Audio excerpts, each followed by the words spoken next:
이미 있는 것은 무엇이든지 오래전부터 그 이름이 이미 불린 바 되었으며. 이건 뭡니까? 이름을 내가 지은 것이 아니라는 얘기예요. 이미 오래전부터 불린 바 되었다는 얘기예요. 아기가 지금 한 집에 태어났습니다. 이제 말을 알아들으면서 자꾸 사람들이 개똥아 개똥아 개똥아 그렇게 불러요. 아니 이미 나는 말귀를 알아들으면서부터 생각해보니까 이미 나는 아무개 집안에서 나를 개똥이라고 이미 이름을 지어놓은 거예요.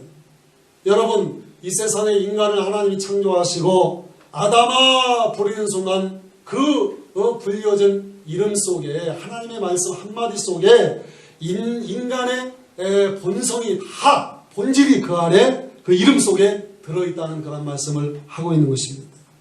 내가 무엇이 되고 싶어서 되는 것이 아니에요. 하나님이 부르시는 대로 그렇게 되게 되어 있어요. 모든 만상을 하나님의 이 기운으로 만드셨다고 성경은 말씀하고 있는 것입니다. 그리고 계속 이어지는 말씀은 사람이 무엇인지도 이미 안바되었나니 자기보다 강한 자와는 능히 다툴 수 없느니라. 오래전에 아담아 하나님이 부르신 이름, 인간이 내가 어떤 존재인지 알게 되었고 하나님은 토기장이처럼 날 지으신 분이기 때문에 그분과의 관계 속에서 인간 존재의 의미가 분명히 있다는 말씀입니다. 창조주 하나님이 부르시는 내 이름 속에 모든 본질이 다 들어있고 그것이 이루어진 거예요. 나폴레옹이 알프스 산맥을 넘을 때 아주 혹독한 추위 가운데 피어있는 식물을 발견하게 되었습니다.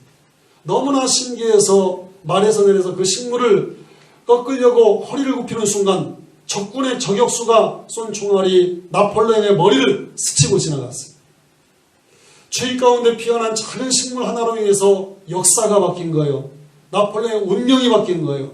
나폴레옹의 목숨을 건진 그 식물을 갖다가 그 뒤로 사람들이 행운을 가져다주는 그러한 식물이다 해서 네잎클로버라는 새로운 이름을 사람들이 붙여주게 되었던 것입니다. 이렇듯 붙여진 이름은 풀 하나에도 꽃 하나에도 고유한 자신의 특색과 성격을 다 담고 나타내는 그 이름이 되는 것입니다. 하나님이 이름을 바꿔준 사람들은 그 이름대로 되리라는 예언과 그 본질을 다 담긴 그런 삶을 살게 된 것을 성경을 통해서 우리가 알 수가 있어요. 야곱을 갖다가 이스라엘이라고 불렀습니다. 아브라함을 아브라함이라고 불렀습니다. 사레를 만국의 어머니 사라라고 했습니다. 모세우스를 갖다가 모세라고 불렀습니다. 꼬다는 보리자루 같은 기드온을 이스라엘의 큰 용사여 하나님이 부르셨습니다. 갈대 같은 시몬을 반석이라고 베드로라고 그 이름을 개명해 주셨습니다.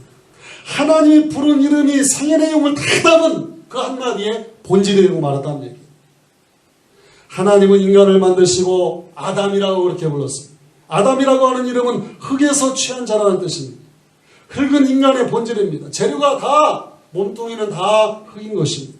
흙에서 취하였으니 흙으로 돌아가리라고 하신 말씀도 여기에 근거하고 있는 그런 말씀입니다. 사람에게 하나님께서 그 육신의 영혼을 불어넣었습니다. 그래서 우리의 심령 가운데 육신은 흙으로 돌아가지만은 성경에 말하고 있잖아요. 짐승의 영혼은 땅으로 내려가고 사람의 영은 하늘로 올라가면 너희가 알지 못하느냐 성경은 말씀하고 있습니다. 인간의 이름은 하나님이 지어서 불러주셨고 세상 만물의 이름은 사람이 지어서 불러주었다고 성경은 말씀하고 있습니다. 창세기 12장 19절 말씀에 보면 여호와 하나님이 흙으로 각종 들짐승과 공중의 각종 새를 지으시고 아담이 무엇이라 부르나 보시려고 그것을 그에게로 이끌어 가시니 이렇게 말씀하고 있습니다. 아담이 각 생물들을 부르는 것이 곧 그들의 이름이 되었다고 성경은 말하고 있는 것입니다. 누가 이름을 짓으면 높은 자, 큰 자, 그리고 강한 자가 이름을 지어주는 거예요. 자기보다 강한 자와는 능히 다툴 수 없느니라 성경은 말하고 있습니다. 창조주와 사람이 어떻게 다툴 수가 있습니까? 세상에 강한 동물들이 많지. 호랑이 얼마나 무서워요. 응? 사자, 응? 코끼리, 바다에 있는 상어, 고래. 그렇지만 사람 앞에서 이 모든 것들이 아무리 등치 않고 힘이 있어도 꼼짝 못하게 돼 있는 거예요. 응? 과거에 까마귀가 봄이 좋다고 하니까 한 마리 30만 원씩 팔려나갔는데 까마귀가 씨도 찾아볼 수 없어요. 다 잡아다가 약해 먹어가지고. 호랑이 뼈가 사람 몸에 신경통이 좋다고 하니까 호랑이를 잡아다 그 뼈를 갖다 갈아가지고 다 연고를 만들어 그랬어요. 세상에서 가장 무서운 것이 누구의 눈이냐면 호랑이 눈이 아니야. 사람 눈이 세상에서 제일 무섭다는 거예요. 만물은 다 사람 앞에 복종하게 되어 있음을 여러분 믿으시기 바랍니다. 그 코브라 같은 그 무서운 독을 가진 뱀도 사람이 들들여가지고 앵벌이로 사용하고 있어요. 사람이 하나님의 영상을 다 회복하면 귀신도 그 앞에서 꼼짝을 못하고 천사도 불인형이 되고 마는 것입니다. 여러분 로마서 9장 20절 21절 이 사람아 내가 누구이기에 감히 하나님께 반문하겠느냐 지음을 받은 물건이 지은 자에게 어찌 나를 이같이 만들었냐 말하겠느냐 토기장이가 지는 한 덩이로 하나는 귀 쓸 그릇을 하나는 천이 쓸 그릇을 만들 고난이 없겠느냐. 하나님과 인간 사이에는 근본적으로 넘을 수 없는 간격이 존재하고 있는 것입니다. 하나님은 우리가 태어나기도 전에 우리의 이름을 다 알고 계신다고 성경에 보면 나타나 있어요. 예수라 하라 하면 예수님의 이름을 지켜야 된 거예요.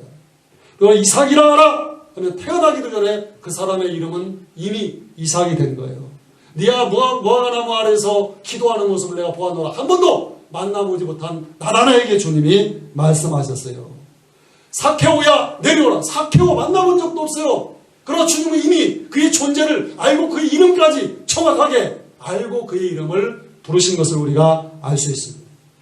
하나님이 부르는 이름은 그 존재를 담고 있다는 사실을 여러분 믿으시기를 주의 이름으로 부탁을 드립니다. 아멘. 나의 이름을 부르시는 하나님을 알고 내가 어떠한 존재를 알면 어떻게 하나님과 우리가 다툴 수가 있겠습니까? 이 세상에 내가 태어난 것 하나님의 크신 은혜예요. 이외와를 다 떠나서 내가 존재하는 것 그 이름 속에 다 들어있다는 것입니다. 사람으로 태어나서 하나님께 큰 은혜를 받았는데 그 받은 은혜가 무엇이냐 따라합시다. 받은 은혜, 누리는 은혜, 나누는 은혜. 하나님이 부르시는 복되고 존재의 그 의미대로 그 이름처럼 살려면 우리 하나님의 말씀에 순종을 하면 이러한 복을 누리게 되는 것입니다. 아멘. 오늘 이 자리에 나온 사랑하는 성도들은 이 세 가지의 은혜를 다 누리다가 가시기를 주의 이름으로 축원을 드립니다. 아멘. 사람이 많이 받아도 누리지 못하면 무슨 의미가 있겠는가? 누려야 된다는 얘기. 앞으로 여러분 최대한 남은 생에는 누리면서 그 은혜 가운데 살게 되시기를 바라겠습니다. 아멘. 누리면 받은 것을 나누어야 됩니다. 나눔은 최고의 누림이 되는 것입니다. 오늘 은혜를 충만하게 받고 주님이 주시는 기쁨을 나누며 살아가는, 주의 사랑을 나누며 살아가는, 주님의 능력을 함께 나누며 살아가는 우리 영주교성도 되었으면 좋겠습니다. 그런데 중요한 키포인트는 뭐냐면 누리는 것도 하나님이 허락해야 된다는 것이 오늘 본문의 키포인트입니다. 지난주 이가 아파가지고 혼자 생각하기를 이거 견적이 이 한 개당 50만 원씩 따지면 150만 원 들어가겠다. 이가 아파 치과에 가보니까 내 앞에 있던 그 아주머니가 특이 뭐 어쩌고저쩌고 이빨 몇 개 하더니 420만 원이라고 하는 거예요. 그래서 아이고 이거 난 더 나오겠구나. 이거 안 고치면 맛있는 거 먹고 싶어도 먹지 못하는데. 그래서 치료를 받고 보니까 염증이 있다고 하면서 뭘 막 풀어내더라고. 그러더니 치료비가 얼마냐 하니까 11,000원 달라는 거예요. 11,000원 줬어요. 그리고 약이라도 좀 달라고 했더니 약은 무슨 약이냐고 그냥 돌아가라고 하더라고요. 그래서 나오는데 나도 모르게 감사합니다 하고 집에 돌아왔어요. 의사가 괜찮다고 하는 순간 나는 믿음이 좋아서 그런지 안 아프더라고. 응? 그래서 집에 돌아와서 막 씹어먹었어요. 근데 정말 괜찮은 거예요. 세상에 산의 진미가 다 있다 할지라도 이가 고장나면 맛있는 것을 누리지 못하는 거예요. 오늘 1절 2절 말씀에 말씀하고 있는 말씀이 무엇입니까? 내가 해 아래서 한 가지 불행한 일이 있는 것을 보았나니 이는 사람의 마음을 무겁게 하는 것이라. 어떤 사람은 그 영혼이 바라는 모든 소원에 부족함이 없어 재물과 부요와 존귀를 하나님께 받았으나 하나님께서 그가 그것을 누리지 못하도록 허락하지 아니하셨으므로 다른 사람이 누리나니 이것도 어때요? 악한 병이로다. 여러분 한번 잘 하나 물어보겠습니다. 돈이라는 것은 뭐예요? 버는 사람 따로 있고, 대답을 않지. 버는 사람 따로 있고, 그럼 누가 복된 거예요? 쓰는 사람이 복이 되는 거예요. 어? 우스갯소리 요즘 치과 유머에 이런 얘기 있어요. 남자들은 집에 그 치과에 가가지고 이가 상해서 가면, 이거 이가 이렇게 상했습니다. 그러면 대부분 그 남자들 다 그렇진 않겠지만은 사람들이 그런다는 거예요. 그냥 다 뽑아달라고 그런다. 다 뽑아달라. 근데 여자들은 치과에 가면 뭐라고 그래요? 좋은 것으로 좋은 것으로 해달라고 한다는 거예요. 우스갯소리예요. 여자들 오해하지 마세요. 누리는 사람이 복 있는 줄로 여러분 믿으시기 바랍니다. 열왕기하 6장 24절에 이후에 아람 왕 베나닷이 그의 온 군대를 모아 올라와서 사마리아 성을 에워싸니 성중에 갇힌 사람들이 먹을 것이 없자 당나귀 머리를 먹고 비둘기 똥을 먹고 이것도 없자 오늘은 네 아들을 삶아 먹고 내일은 내 아들을 삶아 먹자고 하는 지옥 같은 그 일이 벌어지게 됩니다. 이때 성경에 보면 열왕기하 7장 1절에 엘리사가 이르되 하나님의 음성을 듣고 하는 소리요 여호와의 말씀을 들을지어다. 여호와께서 이르시되 내일 이맘때 사마리아 성문에서 고운 밀가루 한 쌀을 한 세겔로 매매하고 보리 두 수알을 한 세겔로 매매하리라 하셨느니라. 그때 왕이 그의 손에 의지하는 자 곧 장관이 옆에서 듣고 있다가 대답하되 여호와께서 하나님이 하늘의 창을 내신들 어찌 그런 일이 있을 수 있겠습니까? 그렇게 대답했어요. 이때 엘리사가 이르되 네가 네 눈으로 보리라. 그러나 그것을 먹지는 못하리라. 그렇게 말해버렸어요. 정말로 그 다음날 아람 사람들을 하나님의 능력으로 다 물리치고 그리고 불신을 드러낸 장관은 성문을 지키다가 엘리사의 말을 사람들에게 밝혀 죽었어요. 솔로몬이 해 아래에서 보게 된 것, 인간이 살아가는 삶 속에서 불행한 것이 있다고 이야기하는, 그건 뭐냐면 애를 써서 준비를 했지만은 정작 자신은 누리지 못하고 다른 사람에게 다 넘어가가지고 그 사람이 누리게 되는 것이라고 솔로몬이 지금 오늘 본문에 말씀하고 있는 거예요. 강원도 영월에서 20년 전 목회를 할 때 목회를 10년 하고 음성으로 저는 임지를 옮기게 됩니다. 전에 있던 교회 소식을 성도들을 통해서 들을 수 있는데 권사님 한 분이 암에 걸려서 임종을 하면서 후임 목사님과 교인들 앞에서 쭉 둘러선 자리에서 마지막 숨이 넘어가기 전에 말 한마디를 하라고 하니까 그 말이 가관이에요. 뭐라고 얘기하냐면 임종을 하면서 말하기를 따라합시다. 절대로 목사님 사례비를 올리지 마라. 그렇게 말을 하더란 얘기예요. 옆에 있던 교인들이 그런 거 염려 말고 편히 가라고 하고 임종을 했는데, 아니 이 세상 떠나가면서 할 말이 그거밖에 없어요? 고상한 말 많은데 꼭 그렇게 야박하게 끝냅니까? 그런데 그 후 그 권사 남편이 신앙생활도 잘 안 하는 사람인데 몇 개월 안 지나서 다른 여자를 얻어가지고 그 교회에 와가지고 그렇게 좋아하더란 얘기. 그러면서 그리고 둘이 깨가 쏟아지는 시 교회 다니면서 팔짱 끼고 다니면서 지금 여자가 더 좋다는 거예요. 교인들이 보면서 얼마나 기가 막히겠어요. 평생 모은 돈으로 퇴직 후에 이곳에 와서 집도 잘 짓고 그리고 땅도 사고 살만하니까 고생만 하고 떠났는데 먹을 것 안 먹고 아끼고 좋은 것 안 사고 그렇게 살았는데 이렇게 허망하게 가는 거예요. 이 남편은 이미 다른 여자를 죽기 전에 이미 만나고 있었던 거예요.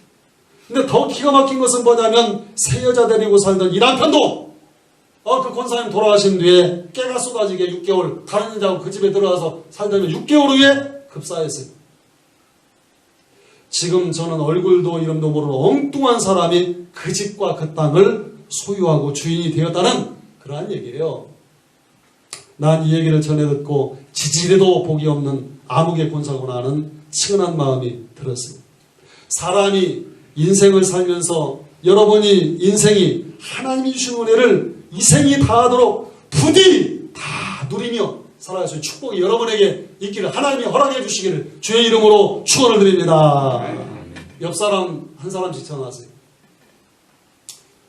저처럼 인사하세요. 다 쓰고 갑시다. 다 누리고 갑시다. 인사하는 사람은 그거 다 안 누리고 갈까요? 이 예배는 즐기는 거예요. 아멘. 하나님과 함께 즐기는 거예요. 말씀을 맛있게 먹으면 되는 거예요. 아멘. 이 힘을 얻어가지고 세상에 나가서 즐겁게 사는 거예요. 목사님 말씀만 들으면 미소가 나고 그 음성 속에서 깨달음이 있고 아멘. 그리고 또 바르게 살아가는 거예요. 저는 이런 말을 하고 싶어요. 행복이라는 것은 그 어떤 소유로부터가 아니라 행복은 영원히 날마다 적은 것을 가지고도 누리면서 하하 호호하면서 새로운 마음을 가지고 사는 것이라고 저는 여러분들에게 말씀을 드리겠습니다. 로마서 14장 17절을 보면 하나님의 나라는 먹는 것과 마시는 것이 아니요 오직 성령 안에 있는 의와 평강과 희락이니라 이렇게 말씀하고 있어요. 영혼이 새로워진다는 것은 곧 심령이 새로워진다는 그러한 말을 얘기하고 있는 거예요.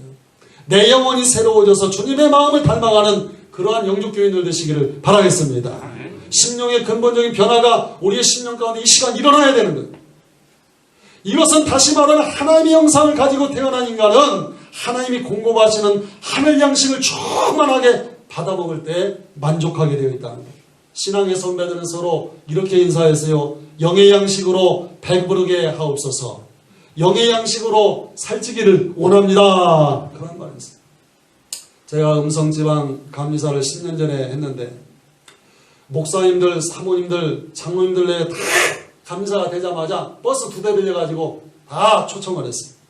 그래서 장로님한테 좀 경비를 대라고 해가지고 한 200만 원어치 한 10년 전에 울진해가지고 대게를 갖다 한 200만 원어치 갖다 다 대접해버렸어요.